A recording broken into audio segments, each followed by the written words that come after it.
So you're denied getting the loans, you start building business credit, you're still able to come in and get 10, even now an Amex card that you're able to put $100,000 on if you want to. That's correct. So, but where did you start? I mean, after you set up the business credibly, you dive into a step where you're getting vendor accounts like Uline and Quill, in what we have as step 3. So did you get some of those vendor accounts? Were those the ones that you used to initially establish that credit profile and score? Absolutely. I use Quill, I use Uline, and there was another, I think it's called Printer for You. I used those initially, right, because that actually helped with office supplies. Quill, you can do lots of business cards, you could do embroidery, it's a lot you can do with Quill.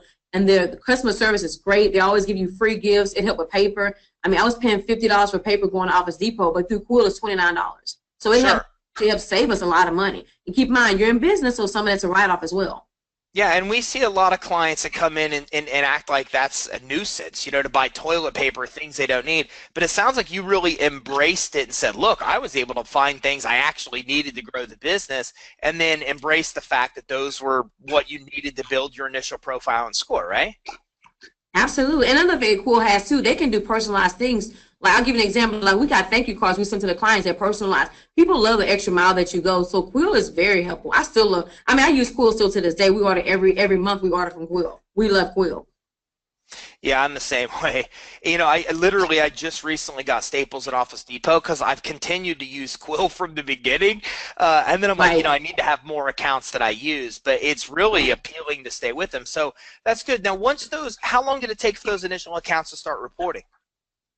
Probably right at 30 days or so. It didn't take long. We started reporting right away. So a month in, you started to see them report, and then you were then able to move to the next step. So after those vendors started to report, then what kind of accounts did you start to get approved for next? It'll be the gas cards. We started getting gas cards. And we got gas cards, and I can't remember if it was step 3 or 4. We got Office Depot and we got Staples.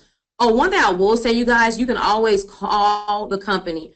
Find somebody in customer service, they will help you. You tell them, hey, I need to start reporting to Dun & Bradstreet. Can you help me out with that? Can you do me a favor? They will help you. And Quill is very helpful. But the gas cards were next, and we got about $10,000 worth of gas cards. If not a little bit more than that, but the gas cards came next. So you started to get $10,000 gas cards shortly after. I mean, you went from no business credit, got the business credibly and all that stuff in line because things were definitely off, started to get these vendors and buy things you really needed to grow the business, and then you were immediately coming in and starting to get the $10,000 gas cards to be able to get actual revolving accounts beyond that.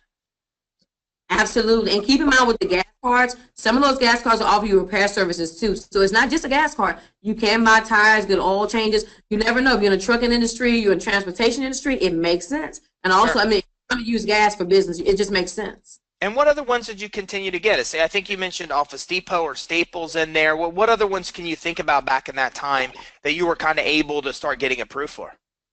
Okay, Office Depot, Staples, we got Sears, Walmart, and then we got Lowe's in between there too, and then Home Depot came a little bit later. Home Depot had certain guidelines. You have to have so many trade lines to get the Home Depot card, but it's a good card. It's worth it because some of those come with a Visa. Well, you have also can use as a Visa card, but we did get those as well. I'm trying to think what else did we get in between there. Home Depot, Lowe's, Staples. So many of them. I think that's it. And then we got the last one we did apply for was American Express, and we got the American Express. My last card I applied for was American. So you built through, it sounds like you went from vendor account, you got store credit cards, including Office Depot and Home Depot and Lowe's and all those. You started to get fleet credit to get the gas cards, Walmart. Then you even moved up to the Visa card, the MasterCard, the Amex, the actual cash credit is the reward.